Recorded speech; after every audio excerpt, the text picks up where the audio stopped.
Okay, good evening, everybody. We're going to be talking about one of my favorite things in geometry, and that is parallel lines with a transversal. So we're going to talk real quickly about what they mean. I'm sure you guys have some familiarity with these words.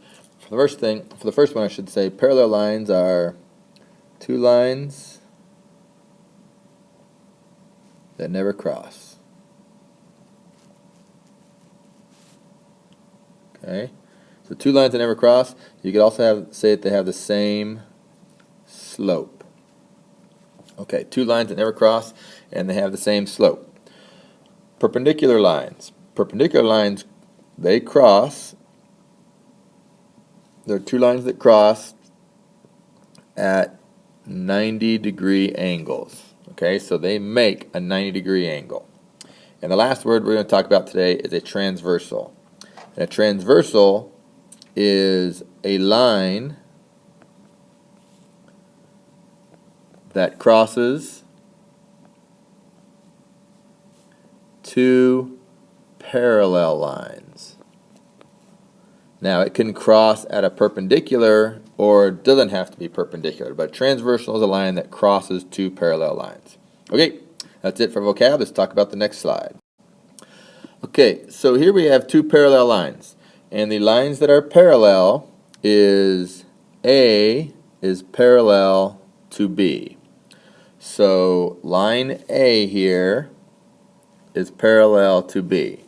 So this line right here is parallel to that line right there. And then C line C is a transversal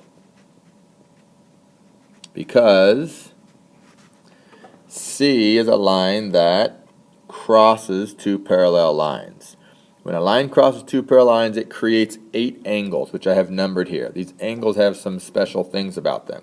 So, we're going to first talk about angles 1, 2, 7, and 8. Angles 1, 2, 7, and 8. If you look at where they're located compared to the parallel line here, here's a parallel line, here's a parallel line.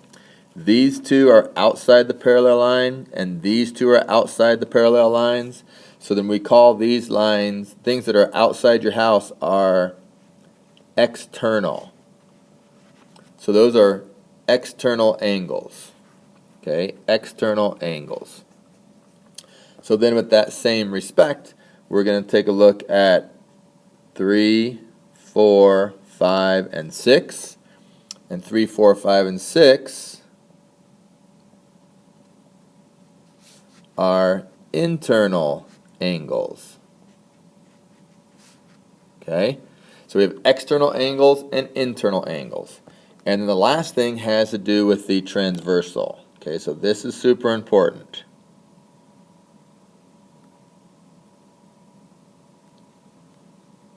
Okay, there's my transversal. And when we talk about angles that are on either side of the transversal, right? So, for example, angles 1 and 2 are on opposite sides of the transversal. Angles 1 and 4 are on opposite sides of the transversal. Angles 1 and 3 are on the same side of the transversal. So 1 and 3 are not what I'm talking about. I'm talking about 1 and 2, 1 and 4, 1 and 6, 1 and 8. I'm talking about 4 and 1, 4 and 3, 4 and 5, and 4 and 7. So I'm talking about angles that are on different sides of my transversal. Okay, when you have angles that are on different sides of the transversal, make sure you're writing down lots of fifth color right here. Those angles are called alternating angles.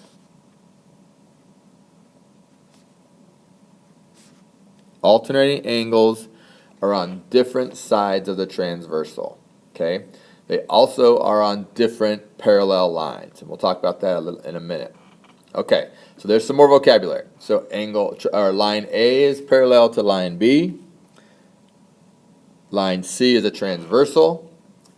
Angles 1, 2, 7, and 8 are called external angles because they're outside the parallel lines. And angles 3, 4, 5, and 6 are called internal angles because they are inside the parallel lines. Okay, so take a look at the next one. Next slide here. Now, see here again, we have the same setup. Of course, my transversal is right here. A is still my transversal. And B and C are parallel, but I've changed the numbers a little bit. Now I have angles 1, 8, 4, and 9 are external angles, and I have angles 2, 7, 3, and 6 are internal angles. So just wanted to give you a different look. The numbers aren't always in the same spots. Okay, now, because it's a transversal crossing two parallel lines, we have some relationships that we know. One thing that we know is that angle 1 is congruent to angle 7, because angle 1 and 7 are vertical. Remember, we talked about that last week. Vertical angles.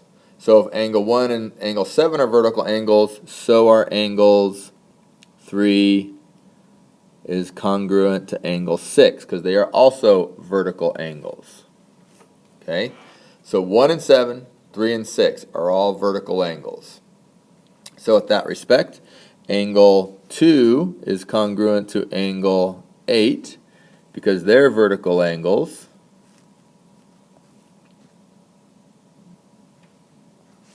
And then angle 4 is congruent to angle 6 because they're vertical angles.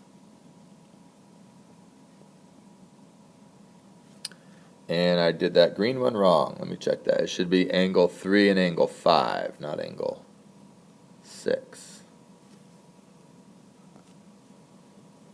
Okay. Now, so those are vertical angles. Now, angle 3 is congruent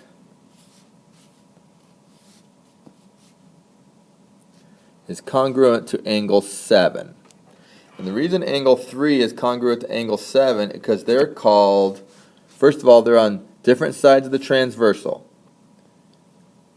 Angle 3 is over here, and angle 7 is over here. So here's my transversal. They're on different sides of the transversal, and they're both interior angles.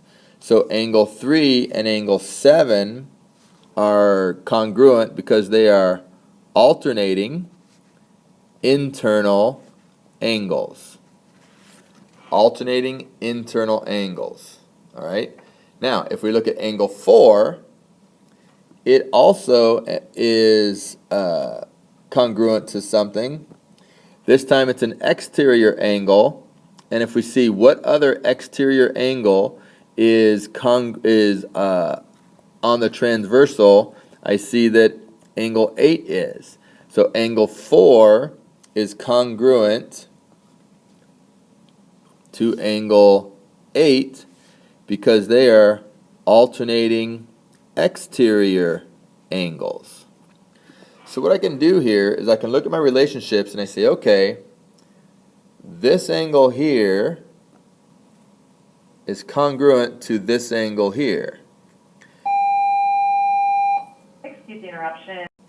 And so these angles are congruent because they're alternating interior angles. Well, I already know that this angle is congruent to that angle because they're vertical angles. So if 4 is congruent to 6 and 8 is congruent to 2 because they're vertical angles, then 2 must be congruent to 6 because I already know that 4 and 8 are congruent. And of course they are because 6 and 2 are alternating interior angles. They alternate on each side of the transversal and they're interior inside angles. Same thing here. I have angle 1 is congruent to angle 7 because they are vertical angles. Angle 7 is congruent to angle 3 because they're alternating interior angles. And so 3 is congruent to 5 because they are vertical angles. Therefore, angle 5 must be congruent to angle 1. Okay, angle 5 is congruent to angle 1. Okay, that's going to be it for today. I'm going to go over a little bit this tomorrow, and we will definitely do a lot of practice on it. There's one more relationship that I want to show you guys, but it's probably better if I show you in class. All right, see you guys tomorrow.